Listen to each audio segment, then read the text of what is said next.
Are God and science saying the same thing? What is God? Is God equal to the universe? Is God the quantum field? Okay, today we're going to do a deep dive.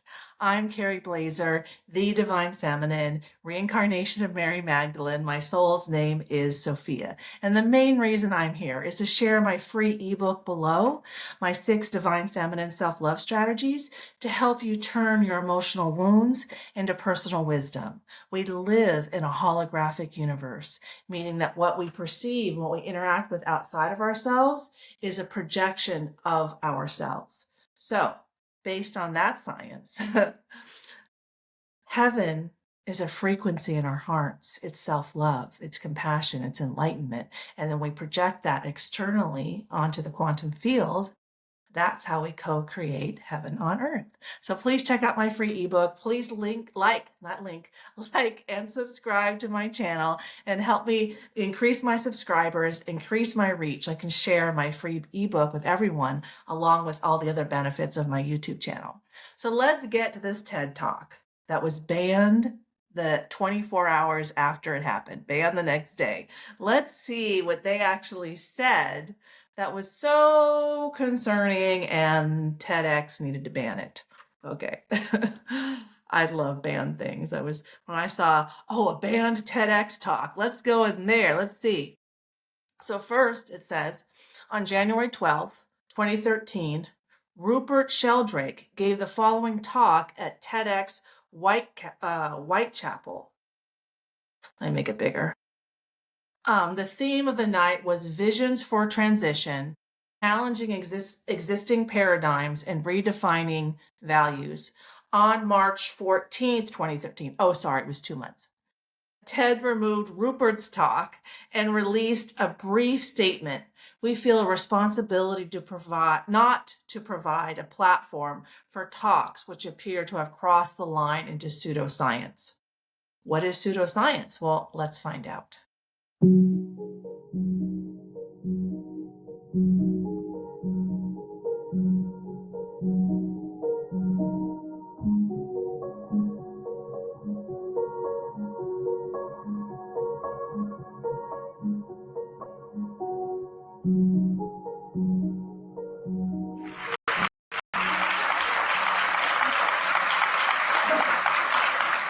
Science delusion is the belief that science already understands the nature of reality in principle, leaving only the details to be filled in. This is a very widespread belief in our society. It's the kind of belief system of people who say, I don't believe in God, I believe in science. It's a belief system which has now been spread to the entire world. But there's a conflict in the heart of science between science as a method of inquiry based on reason, evidence, hypothesis, and collective investigation, and science as a belief system or a worldview. And unfortunately, the worldview aspect of science has come to inhibit and constrict the free inquiry, which is the very lifeblood of the scientific endeavor. Since the late 19th century, science has been conducted under the aspect of a belief system or worldview, which is essentially that of materialism, philosophical materialism.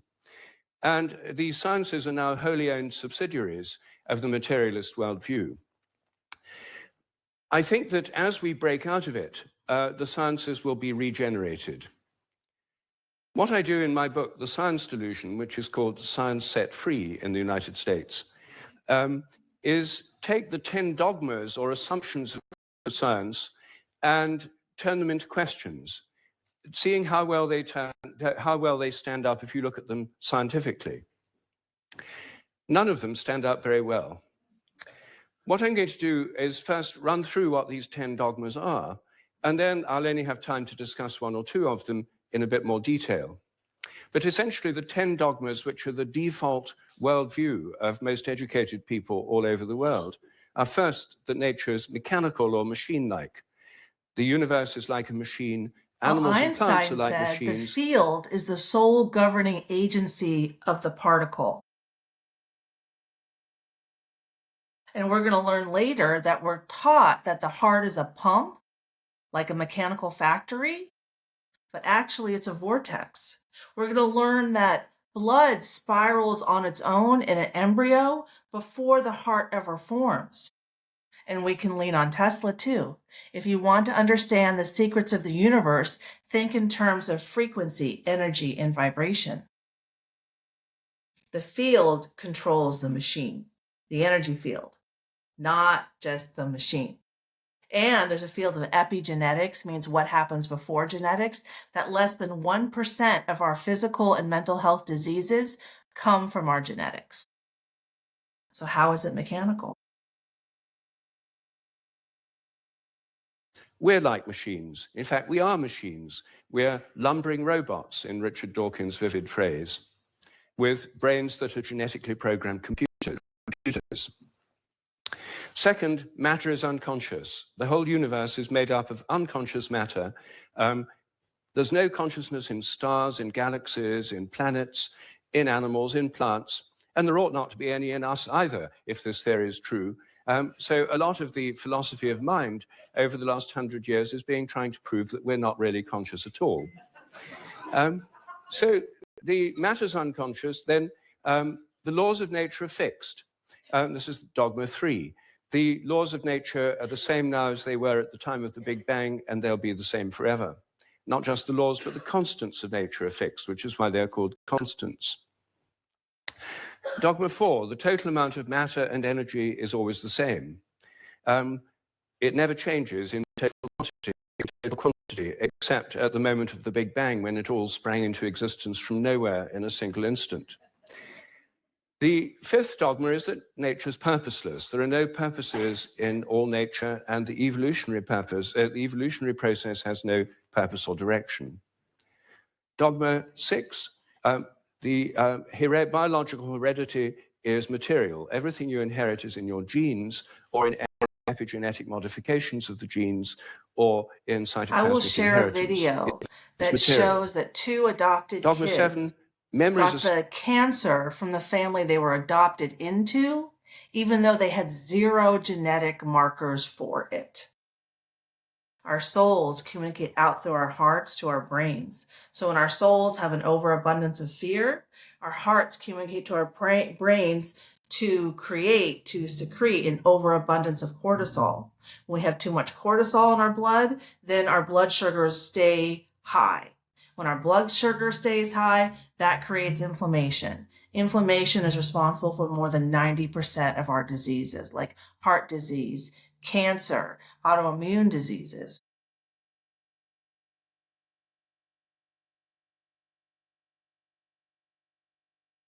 Stored inside your brain as material traces.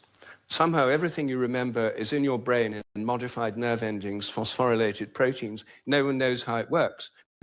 But nevertheless, almost everyone in the scientific world believes it must be in the brain. So we're going to see in a minute when we watch the video about how the heart is a vortex. The Heart Math Institute has been studying the energy body of humans for over 40 years, and they show that it goes up and out, back out and back into us, and it goes out 6 meters. So how is everything inside of our brain? And they've known this for over 40 years. So why aren't they teaching it? Why are they teaching us the heart is a pump and not a vortex? Well, if we teach the heart is a vortex, that's a lot of inner authority and power that would go against religion, government, a lot of places. And so the creation of Christianity with this external locus of power, with that God, you fear God and you're subservient to God, that was formed alongside the creation of nation states to control people. Early Christians, that was repressed by the Christian church that was developed in the 4th century, talked about inner authority, talked about a holographic universe. How can heaven be elsewhere when we live in a holographic universe?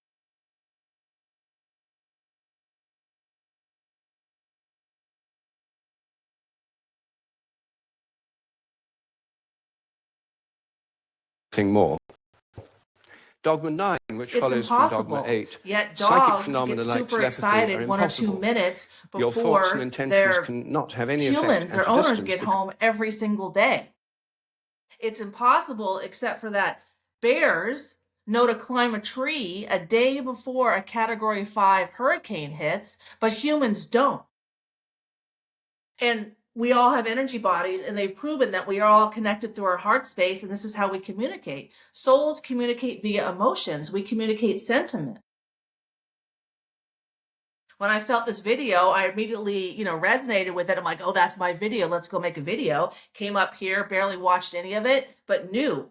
Why? Because I resonated. Why? Because I have an energy body. The wisdom says the universe is a mirror showing me myself in every moment as a constant feedback loop for self-improvement. How many women have you heard say, why are all men narcissists? Okay, girlfriend, all the men you attract into your life are narcissists. Why are you the common denominator on the opposite end of narcissists? Because not all women are like that.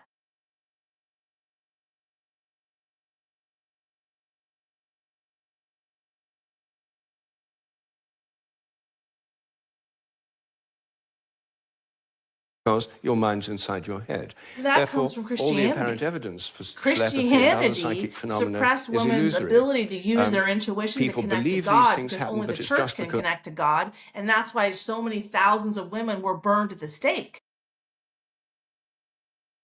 If everyone's psychic and everyone can talk to God, how can the church control that? And how can the church make people believe and obey that the cross is the only ladder to heaven? If I could talk to God from home with my intuition, what do I need the cross for? See what I'm saying?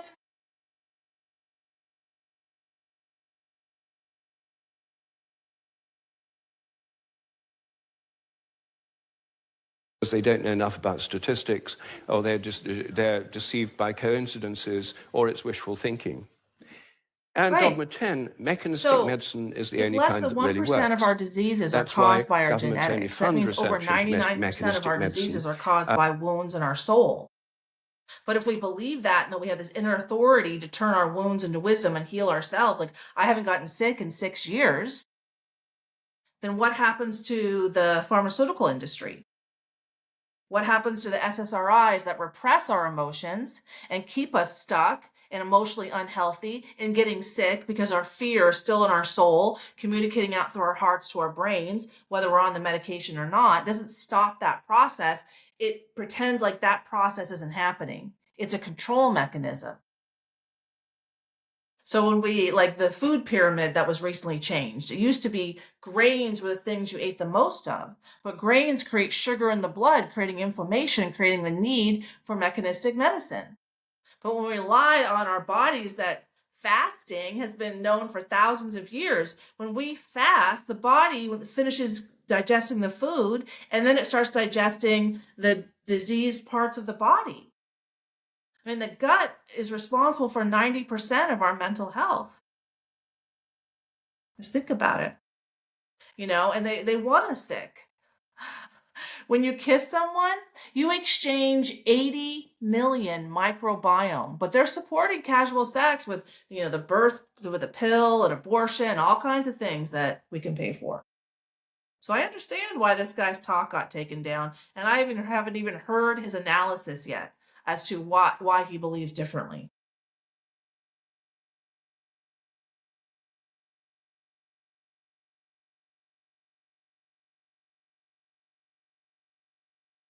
And ignore complementary and alternative therapies. And also, those can't American cancer really centers have done research. They 7 of the 9 indicators of someone who will heal from their cancer means that they are doing the emotional work.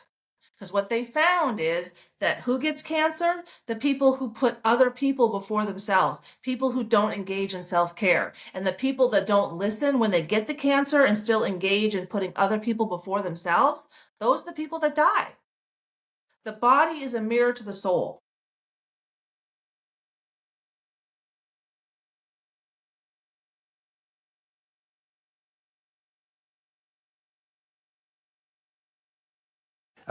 But the only kind that really works is mechanistic medicine. Well, this is the default worldview, which is held by almost all educated people all over the world. It's the basis of the educational system, the National Health Service, the Medical Research Council, governments, and it's just the default worldview of educated people. But I think every one of these dogmas is very, very questionable. And when you look at it, it turns they fall apart. I'm going to take first the idea that the laws of nature are fixed. This is a hangover from an older worldview before the 1960s, when the Big Bang theory came in. People thought that the whole universe was eternal, governed by eternal mathematical laws. When the Big Bang came in, then that assumption continued, even though the Big Bang revealed a universe that's radically evolutionary, about 14 billion years old, growing and developing and evolving for 14 billion years, growing and cooling, and more structures and patterns appear within it. But the idea is all the laws of nature were completely fixed at the moment of the Big Bang, like a cosmic Napoleonic code. As my friend Terence McKenna used to say, modern science is based on the principle, give us one free miracle and we'll explain the rest. And the one free miracle is the appearance of all the matter and energy in the universe and all the laws that govern it from nothing in a single instant. Well, in an evolutionary universe, why shouldn't the laws themselves evolve? After all, human laws do, and the idea of laws of nature is based on a metaphor with human laws. It's a very anthropocentric metaphor. Only humans have laws. In fact, only civilized societies have laws. As C.S. Lewis once said, to say that a stone falls to earth because it's obeying a law makes it a man and even a citizen. It's a metaphor that we've got so used to, we forget it's a metaphor. That's an interesting idea. In an Let's talk evolving universe, about I what think a much happened in better idea is Manifest the idea of Destiny. I mean, habits. Christianity I think the teaches habits of nature Jews and evolve. Christians The that regularities of God nature gives us are essentially dominion habitual. over animals and nature. This was an idea. I think it might be one reason they say it's purposeless. It just only provides all of our food and water and all the things we need to live. But when Manifest Destiny happened, we killed 60 million buffalo, over 100 million beavers, wolves, otters, salmon. We killed them because we didn't understand how to be in relationship with them. And these animals had been in relationship with the environment in North America for, hundreds of thousands of years. So the way buffalo interact with the land and the deep roots in the grassland keeps the buffalo alive and the grassland alive. But cattle are half as heavy, don't interact with the land as much, and they don't kind of fuel the groundwater, watering those deep roots in the grasslands. So the animals here have, had hundreds of thousands, millions of years to develop, like the otters along the Pacific Rim. They killed all the otters in the 1800s for their fur, not all of them, but most of them, not realizing that otters eat so many, it isn't sea fish, but they're spiky, I forget what they're called, but at the bottom of the ocean, so that eating all of them, because they multiply really quickly, keeps those animals from eating the bottom of the kelp. And the kelp forests store carbon. Aren't we complaining about carbon storage and releasing too much carbon? Well, when we have a healthy ecological systems that are resilient, they prevent flood, drought, wildfire, prevent the kelp forest from being killed by the sea urchins. They're sea urchins, yeah. When we allow nature, when we observe nature and then go, okay, how can we be in healthy relationship with nature? Then we're not going to restore the nature that we also rely on. And we admit that we are part of nature. We don't have dominion over nature. But all of this is like external control over humans. So I like to think about that. Why can't we teach people about inner authority? Why doesn't the Heart Math Institute and all schools that we've known this for 40 years, that the heart's a vortex? It's powerful as a black hole. Why aren't we teaching that? Interesting, right?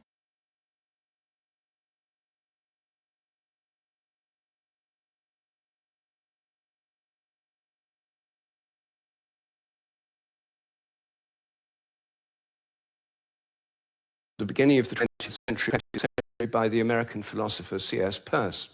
Right, and morphic resonance it's an idea which various other philosophers that's how have souls entertained. communicate. It's one myself So this is how it have happens. Here's an developed example. I think it was the relevant 1940s scientific when hypothesis, men the were trying to run hypothesis the of morphic mile in under resonance, 4 which is minutes. the basis of these Then one evolving guy did it. habits. And the next year, 500 men did it. Why? Because I naturally communicate out through my soul to all other souls through this process called morphic resonance. When I experience enlightenment, I had to learn this. I have a master's degree in East Asian religious studies, and no one taught me that enlightenment is an emotion. Okay, enlightenment is an emotion, and when you experience enlightenment, it opens up attractor energy cells in the soul to attract other souls to you so you can share your wisdom through morphic resonance.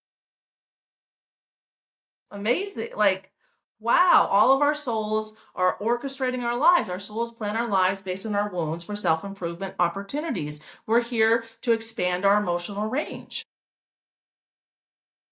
And the electromagnetic field around our hearts is 5,000 times stronger than our brains. So why are we talking about our mind or our consciousness is only here, just tiny little human being? Go work in the factory, do what we say. Don't think for yourself. Don't think you know something. Don't think you can connect to God.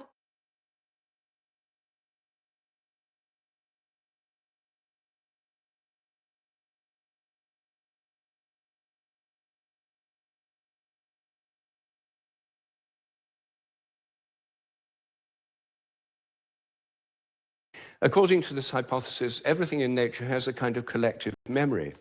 Resonance occurs on the basis of similarity. As a young giraffe embryo grows in its mother's womb, it tunes in to the morphic resonance of previous giraffes. It draws on that collective memory. It grows like a giraffe and it behaves like a giraffe because it's drawing on this collective memory. It has to have the right genes to make the right proteins. But genes, in my view, are grossly overrated. They only account for the proteins that the organism can make, not the shape or the form or the behavior. Every species has a kind of collective memory. Even crystals do. This theory predicts that if you make a new kind of crystal for the first time, the very first time you make it, it won't I mean, have that was an definitely existing true. habit. My first But once it enlightenment crystallizes, experience, then the next time it you was make it, there'll be an gnarly. influence I from the was first great crystals to the shape, went second to ones hot all over yoga the 6 world days a week, by morphic sat in my resonance. chair It'll for 3 crystallize days, a bit vibrated easier. super high, The like third time, 700 there'll to be an 1,000 influence from the hertz. first and The second second morning, I crystals. heard enlightenment, enlightenment, enlightenment. I received profound wisdom, faced catastrophic fears, and I called the cops on my ex-husband. My kids took me to the doctor. I had to talk to the cops, and it took me about 6 weeks to ground back into my body because that was the first time. I was opening it up into my soul, and I was communicating to all other souls. It's like, now when I do it, it's easy. I don't have to go through all that. I don't lose 12 pounds every time. But the first time is the breakthrough time.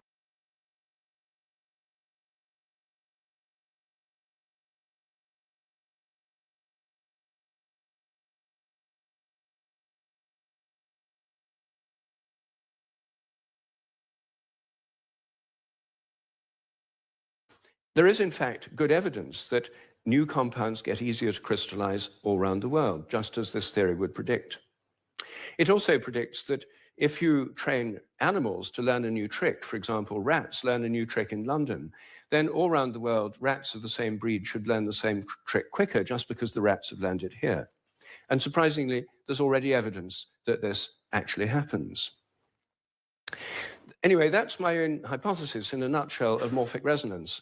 Everything depends on evolving habits, not on fixed laws. But I want to spend a few moments on the constants of nature too, because these are, again, assumed to be constant. Things like the gravitational constant, the speed of light, are called the And we fundamental now know constants. that Rumi, a Are 13th they really century constant? mystic who said, what you Well, when I seek got seeks interested in you. this question, I tried to find And we're out. going to learn in a second how this morphic they're resonance given in works. physics When handbooks. 40 Handbooks hertz, of let's say physics 40 list hertz the of existing selfishness fundamental constants, vibrates tell in you my their soul. value.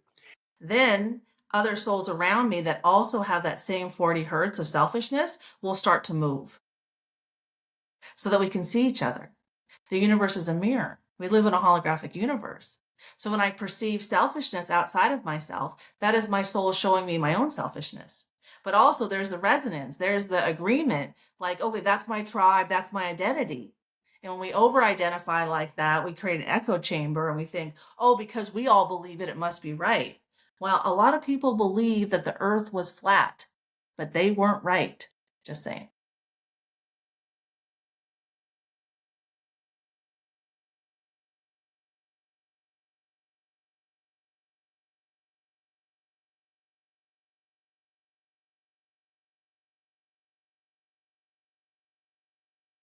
but I wanted to see if they'd changed. So I got the old volumes of physical handbooks. I went to the Patent Office Library here in London, and they're the only place I could find that kept the old volumes. Normally people throw them away when the new values come out.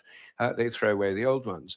When I did this, I found that the speed of light dropped between 1928 and 1945 by about 20 kilometers per second. It's a huge drop because they're given with errors of any fractions of decimal points of error. And yet, all over the world, it dropped, and they were all getting values very similar to each other with tiny errors. And then in 1945, it went up at 48, it went up again. And then people started getting very similar values again. I was very intrigued by this, and I couldn't make sense of it. So I went to see the head of metrology at the National Physical Laboratory in Teddington. Metrology is the science in which people measure constants. And I asked him about this. I said, what do you make of this drop in the speed of light between 1928 and 1945? And he said, oh dear, he said, you've uncovered so the his most belief embarrassing that episode science in the can history only of our be science. experience constants I said, well, could the speed of limits light his have ability actually to dropped? perceive And this that would new have type of amazing science. implications if so. He said, So no, his no, of course it belief couldn't have actually is dropped. It's a superseding constant. the actual science. So is it science? Well, then how do you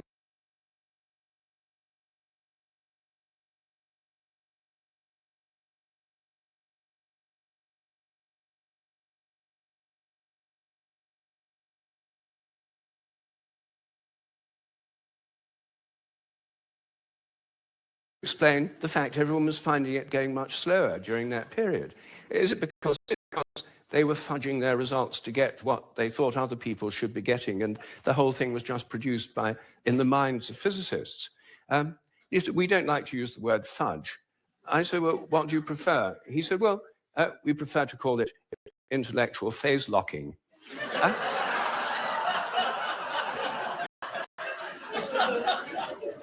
So I said, well, if it was going on then, how can we say sure it's not going on today? And that the present values are produced by intellectual phase locking. And he said, oh, we know that's not the case. I said, how do we know? He said, we've solved the problem. And I said, well, how? He said, well, we fixed the speed of light by definition in 1972. So I said, but it might still change. He said, yes, but we'd never know it because we've defined the meter in terms of the speed of light. So the units had changed with it. So he looked very pleased about that. They'd fixed that problem. But I said, well, then what about big G, the gravitational constant known in the trade as big G? It's written with a capital G, Newton's universal gravitational constant. That's varied by more than 1.3% in recent years. And it seems to vary from place to place and from time to time. And he said, oh, well, those are just errors. And unfortunately, there are quite big errors with big G. So I said, well, what if it's really changing? I mean, perhaps it is really changing. And then I looked at how they do it. What happens is they measure it in different labs. They get different values on different days. So instead of accepting reality, and then they average them. They're imposing their other labs around the beliefs world on do the reality. same, and they come out usually with a rather different average. And then the International Committee on Metrology TEDx impose their beliefs on reality by canceling this TED Talk? To come up with the I understand now why they canceled the TED Talk. I understand what I'm up against, what a lot of scientists are up against. I mean, for the solution, let's summarize, let's all agree, as opposed to we all see the same thing, let's acknowledge reality. That's wow.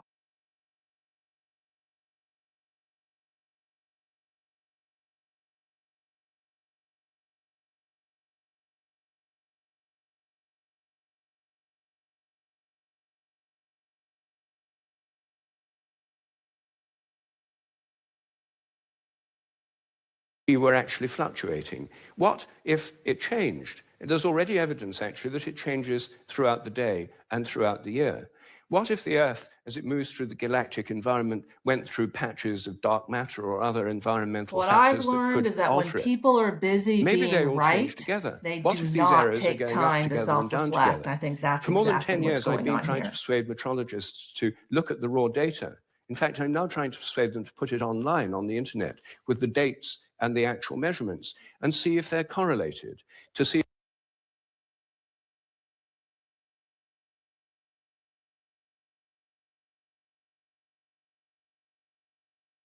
Yeah, it's If they're all up at one indoctrination. time, all down at another. Just like we've If so, they might experienced be in the West with fluctuating the together, and that would tell LGBTQ us something trans very, kids very that has interesting. since But died no one off has like done this. They haven't done it precipitously the because past two, G is 3 a years. constant. And There's no people point really looking for strongly came out changes. against it. You But see, if it were a here's a true very simple actual example of where phenomenon, why is it a dropping dogmatic off? assumption So that's where actually I see inhibits inquiry. indoctrination. When we have an I myself think external an external locus of control, like a belief system, and then we impose that on nature, as opposed to self-reflecting and saying, wow, what we believe and what we see don't match. So do we need to change what we believe, or do we need to change what we see? And that top-down approach, are we actually seeing reality? Is that healthy?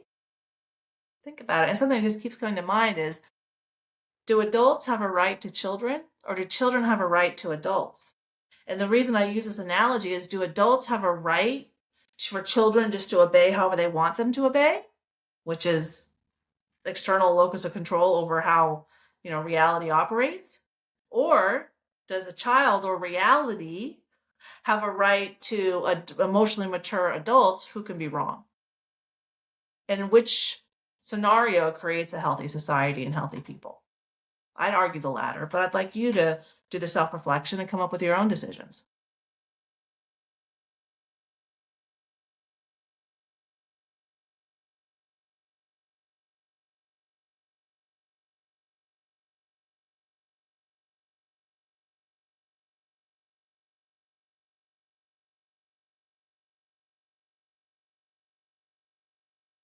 think that the constants may vary quite considerably, within narrow limits, but they may all be varying.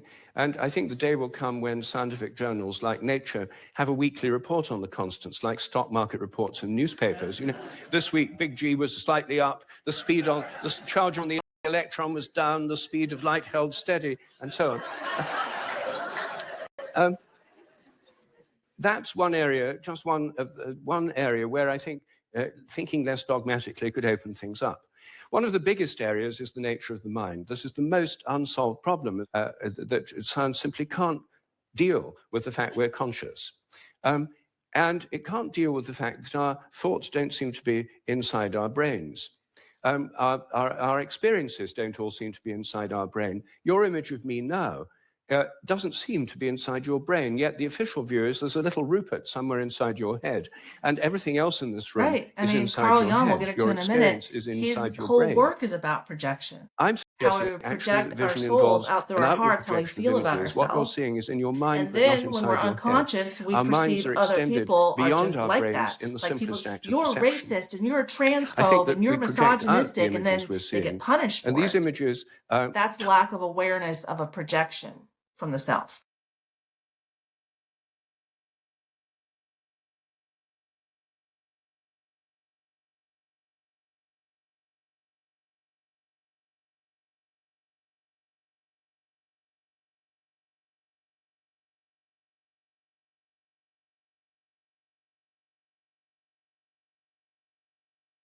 touch what we're looking at. If I look at you from behind, you don't know I'm there. Could I affect you?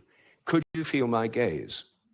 There's a great deal of evidence that people can. The sense of being stared at is an extremely common experience, and recent experimental research suggests it's real.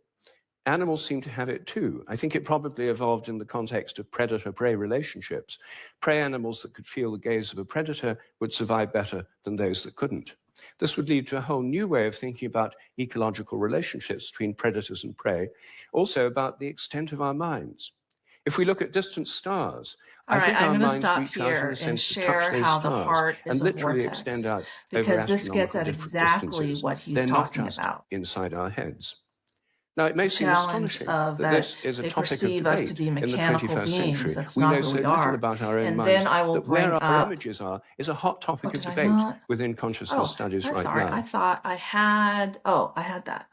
Let me bring it up so I can show it to you guys. Here we go. Let me just read this because I think it's actually probably one of the best descriptions of the heart that I've ever run across. They taught you the heart was just a glorified meat pump, that it squeezes and pushes blood like some crude mechanical device. a hydraulic engine made of flesh. That is what they want you to believe. Because if you buy into that primitive lie, you never ask deeper questions. But it is false. It is. You see what happened when he asked deeper questions? He got canceled, and that was just 10 years ago.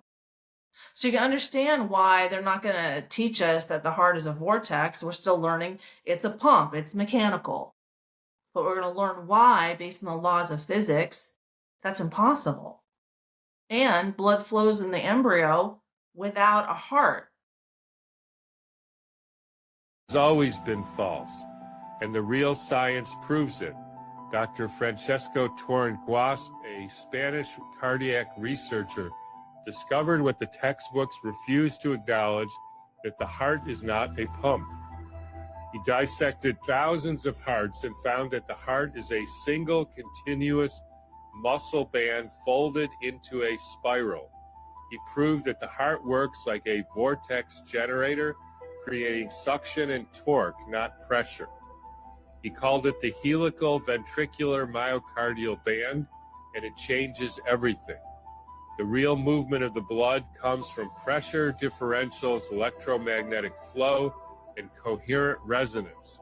The blood spirals naturally. It need not be forced through miles of arteries and capillaries. The so-called pump is not strong enough to push thick fluid through 60,000 miles of tubing. That is basic physics. That lie was dead on arrival. Here is the truth. Blood moves before the heart forms in the embryo. That is, by the way, a documented fact. It flows via frequency, resonance, and electric charge. The body is a field, not a factory.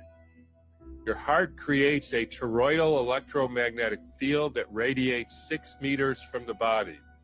This field syncs with the earth, the sun, and every living being around you. This is what I was talking about. They said the mind is located only inside of the skull and the brain. That's consciousness. And here we see that consciousness is actually 6 meters, 18 feet up and out from us. So you understand how when, we used to be living in nature and hunting, if we can pick up on resonance with the other animals and their souls, that gives us a lot of information and we're more likely to stay alive. But when we teach people this doesn't exist, are we creating healthy human beings who understand themselves, or are we creating beings who are easily controlled? I'd argue the latter, but I'd like you to make your own decision. It is a resonator, a tuner, a conductor. It aligns the rhythm of your cells. It feels, it remembers, it emits, and it responds to emotion, thought, light, sound, and breath. When you feel love, grief, fear, or peace, your heart transmits it. It is the central frequency modulator of your biology, not a pump. And the institutions know this. The Heart Math Institute has measured these fields for decades. They know the heart has more neuronal cells than parts of the brain. They know it is a second brain. They know coherence in the heart transforms the entire nervous system. So let's talk about how this works. So our souls, or our energy bodies, communicate out through our hearts. And the nervous system in our hearts is far more complex than our brains, and our hearts send far more signals to our brains than the other way around. So if there's fear in the soul, fear gets communicated out through the heart, signal of fear up to the brain produces cortisol. And if that's every day, all day long, those increased cortisol levels are a breeding ground for inflammatory diseases like heart disease, cancer, autoimmune diseases. See? Well, let's learn how the heart forms, and then we'll do a deeper dive into laws of physics about how resonance works so that you can use that as feedback for yourself. Because every time you notice something you don't like outside of yourself, that's giving you information about yourself. And every time you notice something beautiful outside of yourself, that is your soul giving you information about yourself. Carl Jung said, what irritates us about others leads us to an understanding of ourselves. Direct back to the self, we live in a holographic universe.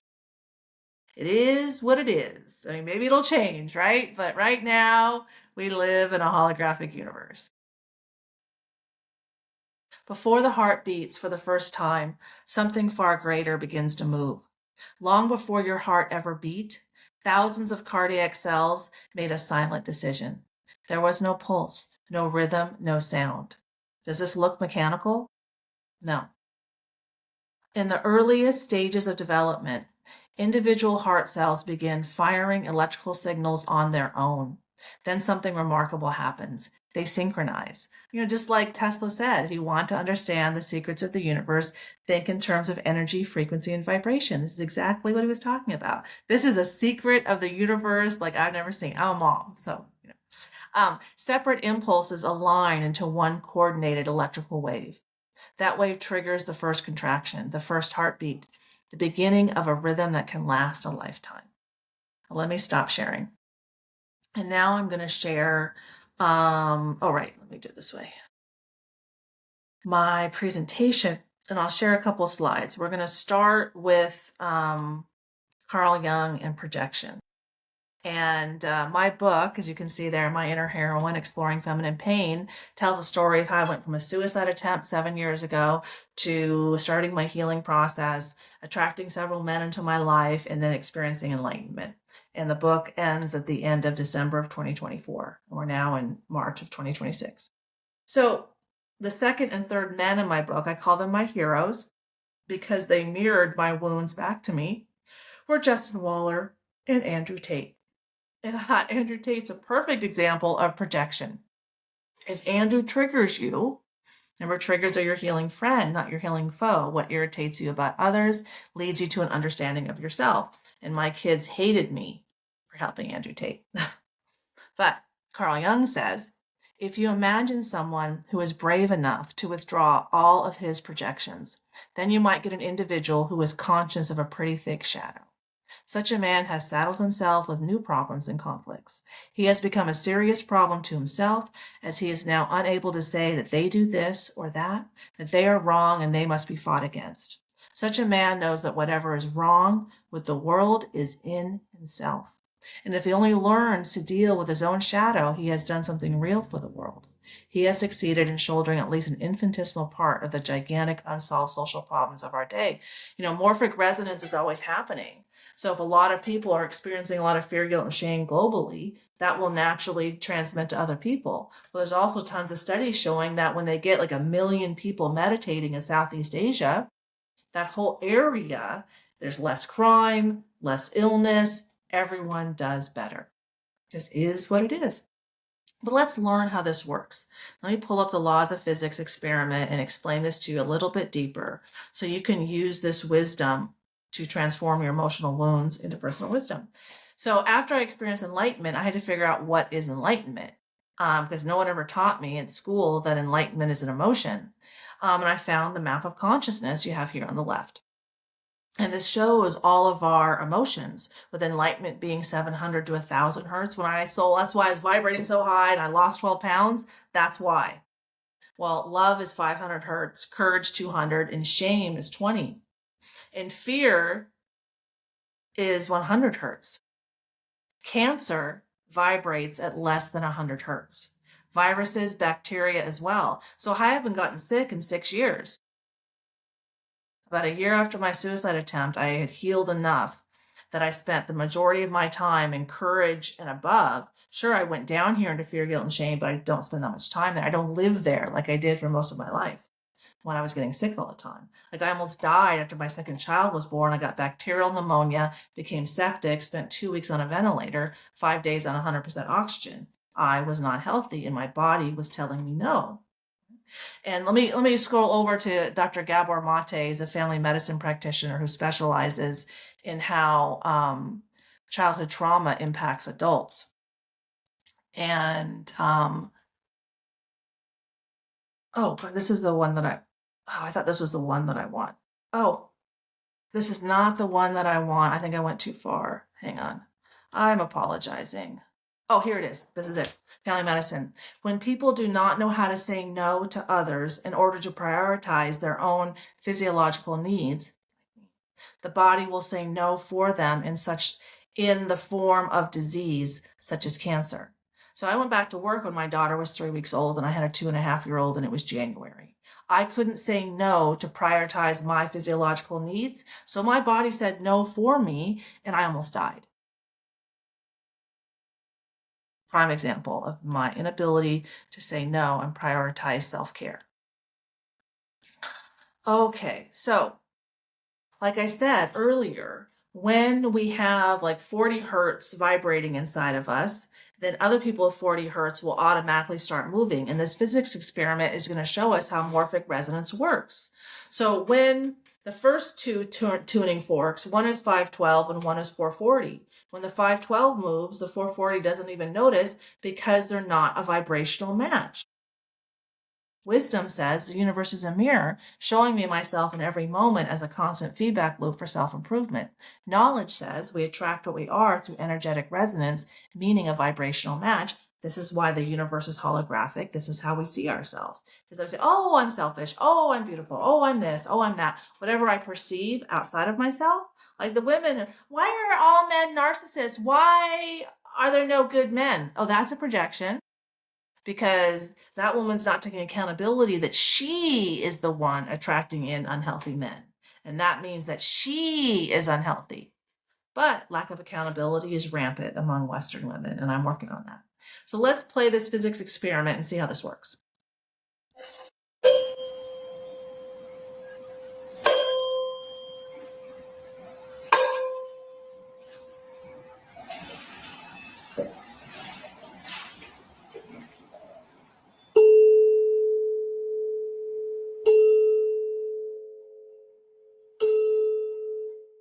Like Rumi said, what you seek seeks you.